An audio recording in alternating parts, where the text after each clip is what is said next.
After a successful first season, I thought about what would be the perfect topic for the second season.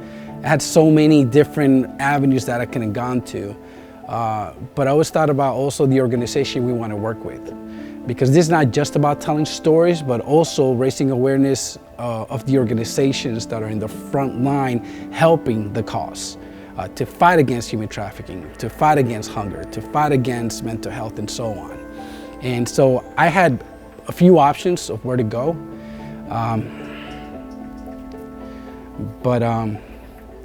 It wasn't until one evening a good friend of mine, his wife sent me a message through Facebook.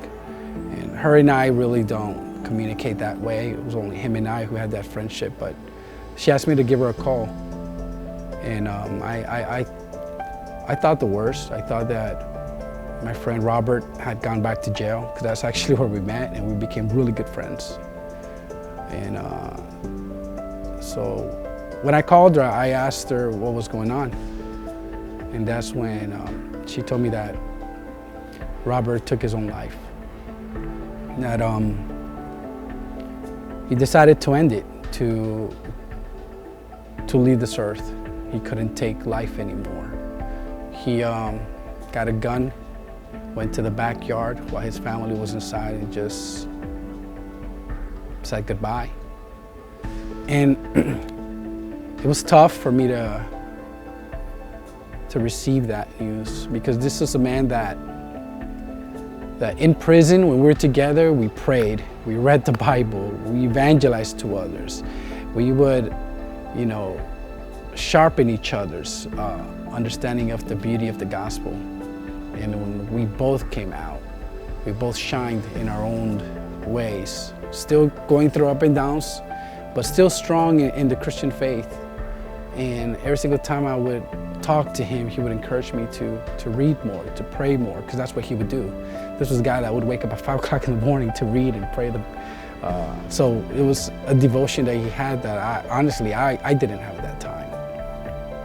But it helped me understand that you could be going to church, have a really deep relationship with God, but still be battling mental health.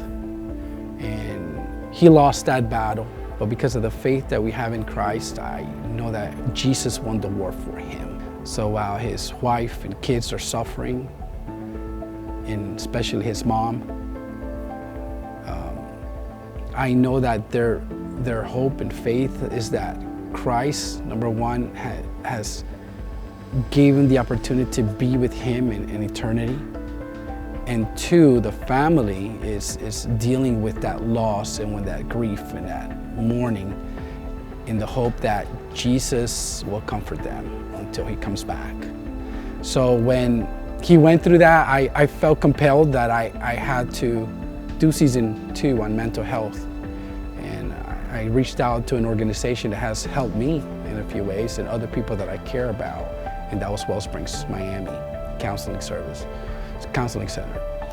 And I spoke to Tova, showed her the vision, and she's like, let's do it. And we're excited to announce that we already filmed. It's right now in the editing process. And I'm thankful for everybody that not only came to read, but also that for Wellsprings to give us the opportunity and the trust to do this project together. For the family of Robert to allow me to share the story for him. And also for my friend Bugsy, who's been through me, through these projects. So I appreciate him. But again, going back to why season 2 on mental health is, this was for Robert Gentry. I will be your voice.